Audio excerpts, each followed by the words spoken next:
how some of the older generations were taught and whether or not it's worked for them, and if they notice any differences in their peers as they were growing up.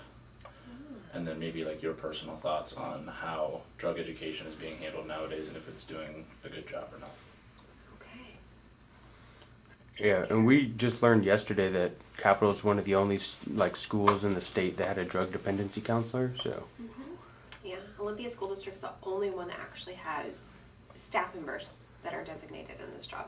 okay, Are you filming already, Ben? yeah. Okay, sweet. Okay, so what was the year range that you went to high school and What high school and all that? like where at in the state, I Okay. mean country?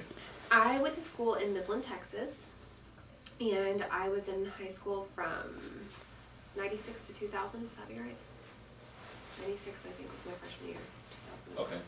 And did you grow up with a specific drug education program like the DARE or the Just Say No, or was it more like it was phased into your health class and it was like a 2-week program that you guys just kind of learned information about? We had DARE when I was in elementary school, and then Defy It when I was in high school.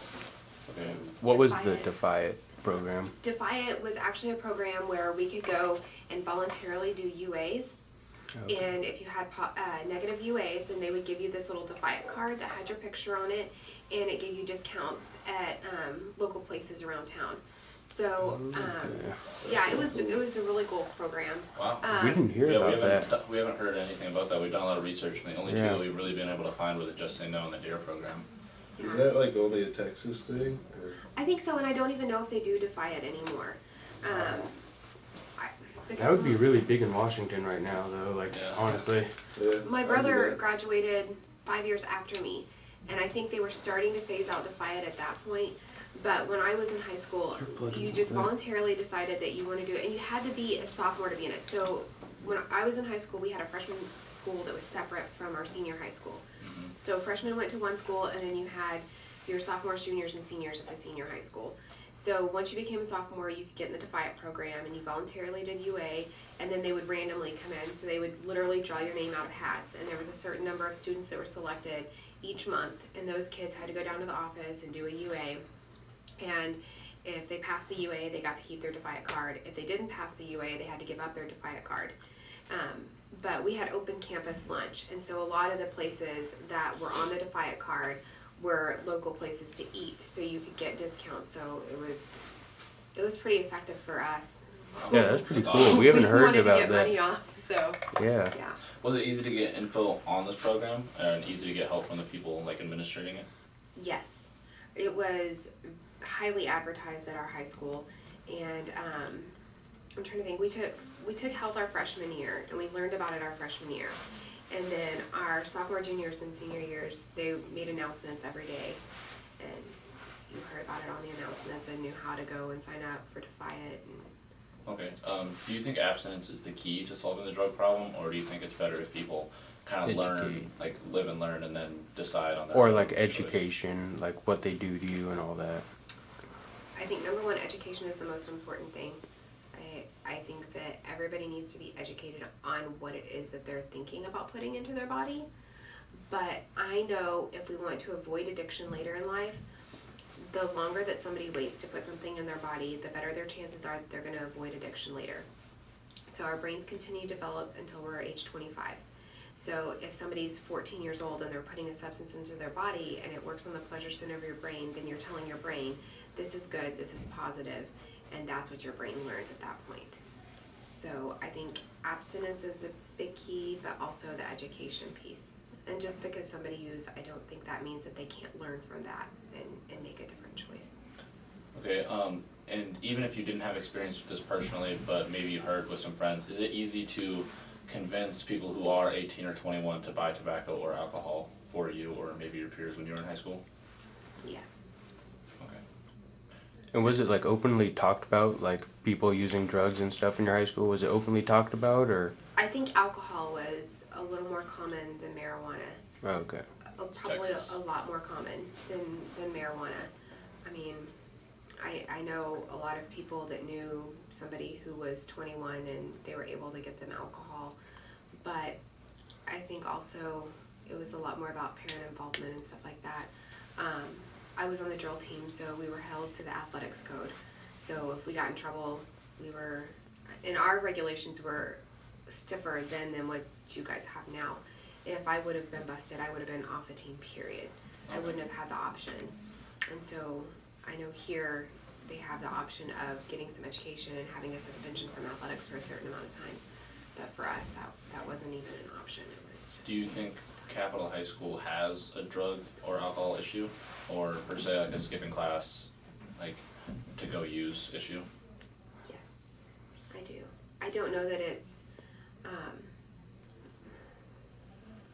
would I put that? We just want the truth, like, yeah. I would think yes. There Okay. is definitely a problem. I think that there's a lot that's readily available, and everybody keeps talking about the legalization of marijuana causing the problem. But I mean, the reality is medical marijuana has been available for quite some time, and kids were getting a hold of that. And I think that it's becoming more socially acceptable. I think that's the reason why alcohol was probably used more in Texas when I was in high school, is because that was socially acceptable. Have you guys watched that movie, Varsity Blues? That's what I was just Love asking that about. movie. I have not Okay. seen Love that. that movie so much. That was that came out my senior year in high school. Was that pretty like relatable to your guys' high school experience? Because like everyone talks about the Texas high school experience as in it's like just a party all 4 years. Is that like true? I think for football players, yes. I think football players were held to different standards than a lot of the other people were, and I think that's part of the politics in that area.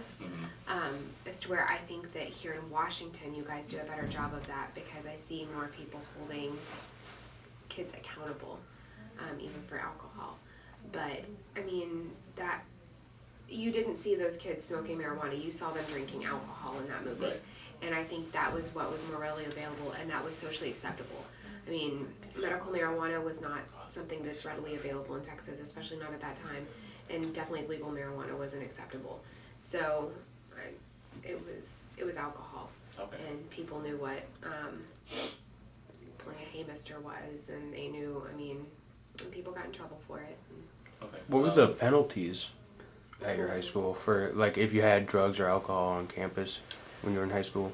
You did not have the option of seeking out treatment. So here, if you get caught, then you get suspended for 15 days, your first offense, and you have the option of getting a drug and alcohol assessment and following recommendations, getting it reduced to 5 days.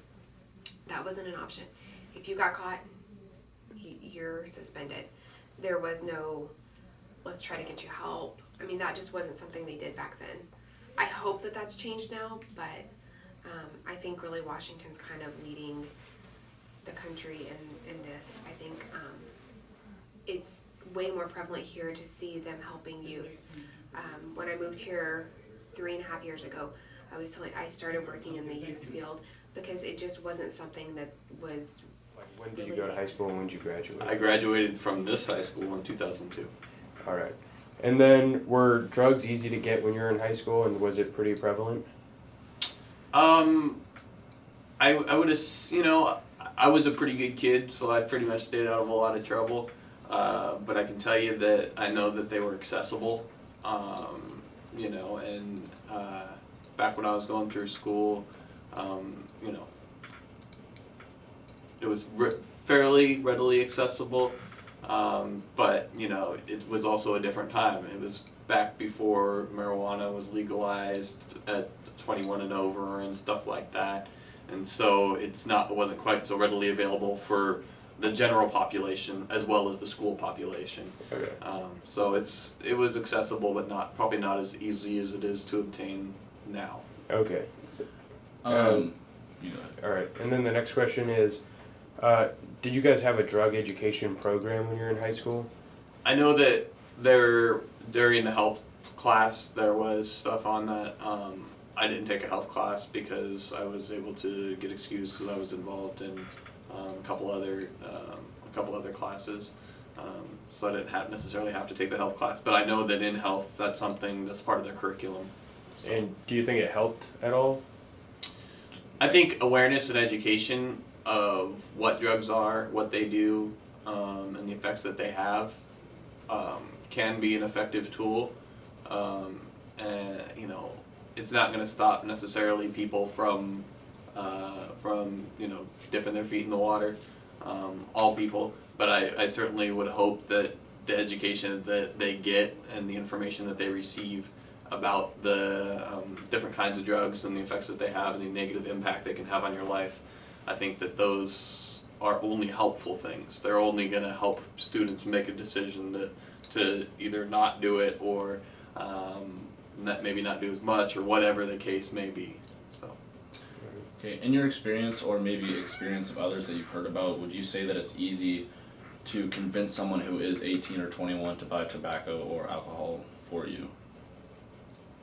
It is easy to do that.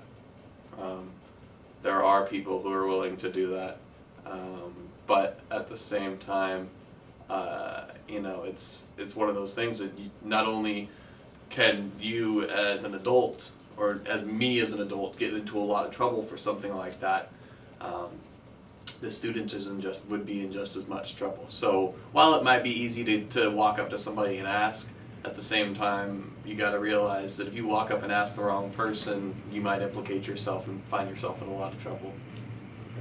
And were alcohol and tobacco, like, did you see a lot of use in that in high school, or? I mean, as much as, I would say is going on right now, I think it's pretty similar to what was going on back then. The tobacco use probably was a little higher back when I was in high school just because there wasn't quite as much awareness and prevention. If you just take a look at overall statistics in the United States as it relates to tobacco, they have gone down over the past 10 to 15 years in terms of the usage.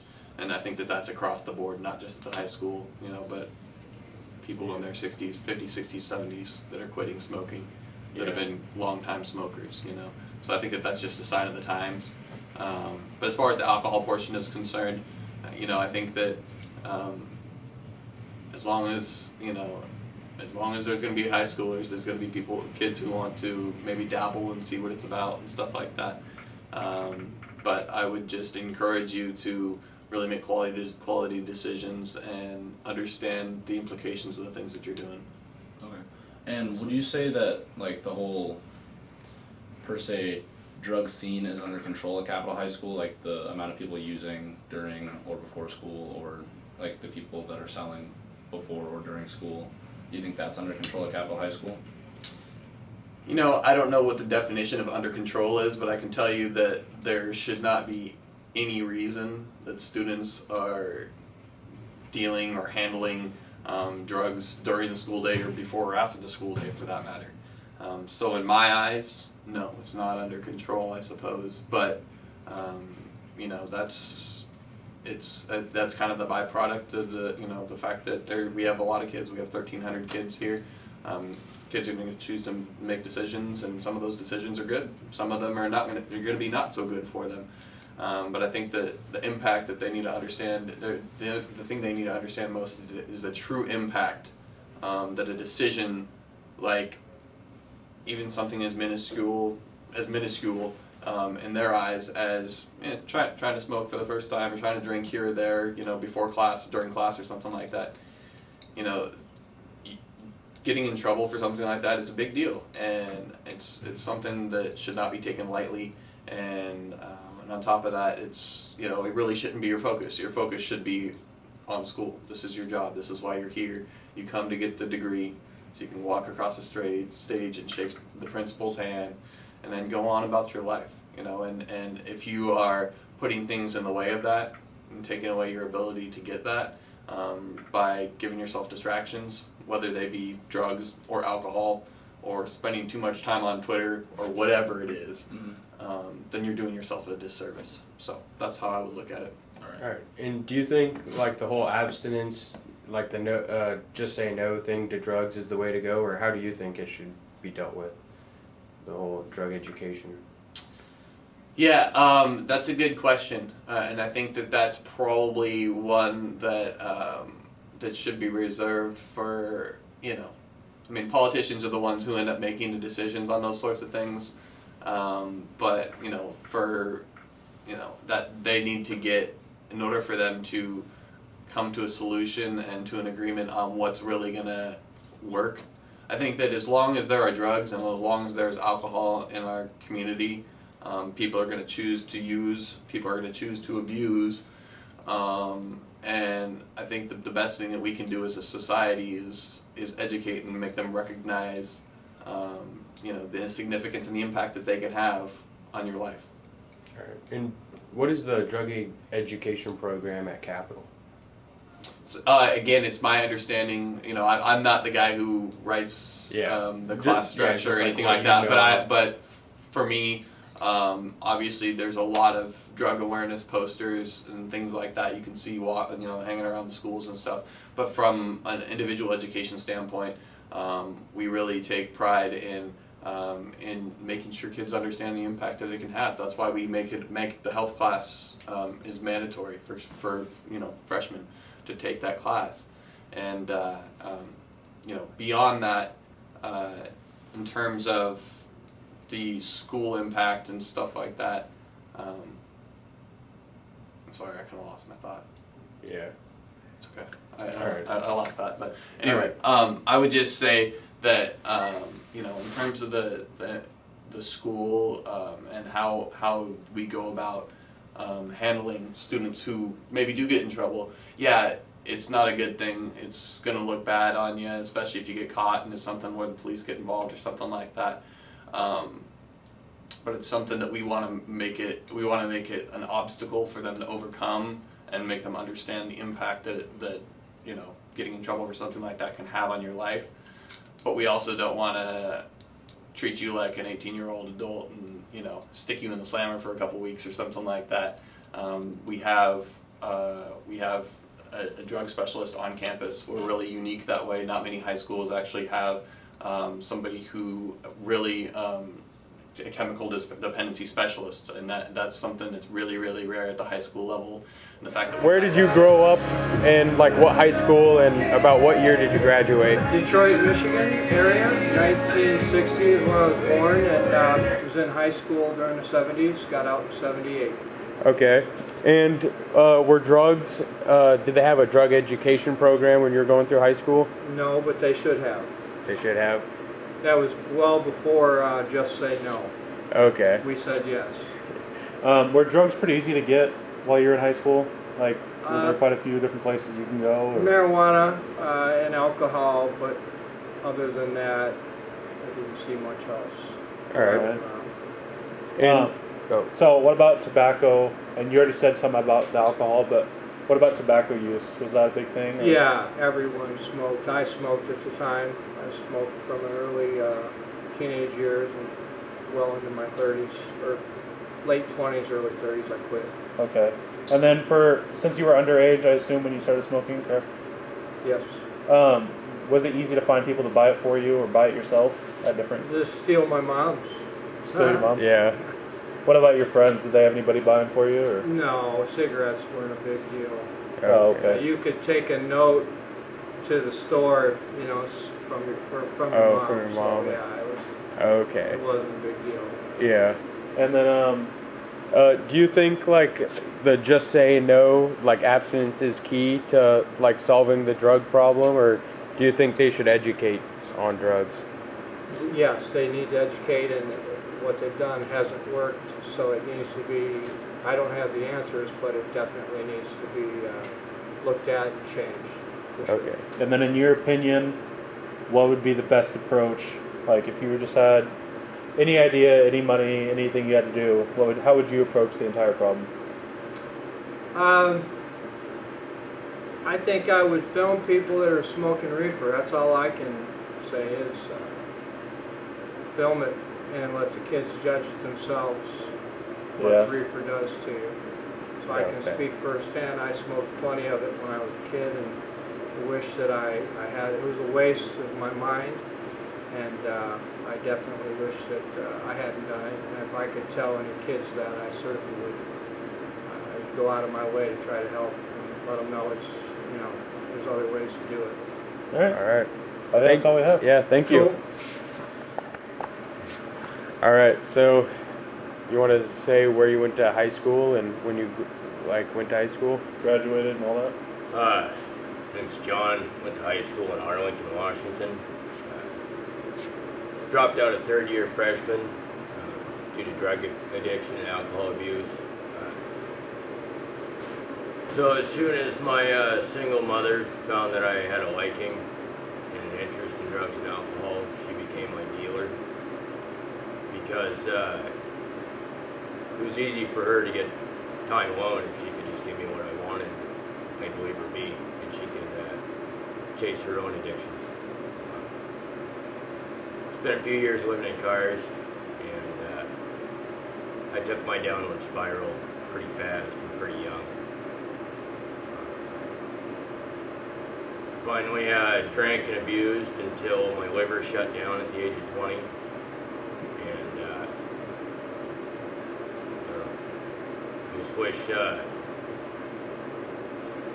maybe somebody had stepped in when I was younger. Instead of the doctor telling me I had a 40% chance in another 5 years. But luckily I've been able to pull my act together, and I've outlived that sentence, and hope to continue to do so. Was there any drug education program when you were in high school, or? About the only thing in my high school concerning drugs was just my peers and educating how much a gram's worth. Yeah. There really wasn't much comprehensive education. There's a little bit of abstinence-based education, but as has been proved with sex ed, abstinence-based is a failure. Yeah. And then what would you do? Like, how would you go about educating, or what do you think they should do about it? Yeah, if you could go back and change, if you could see yourself as somebody else and you really wanted to help you, how would you try to fix that? Like, I don't know, probably pile the kids in a bus and take them to downtown Seattle under the bridge, or Second and Yesler. Have them hang out with all the junkies and the crack smokers all day. Decide if throwing up in an alleyway is really what you want to do with your life. All right. Do we have any more questions?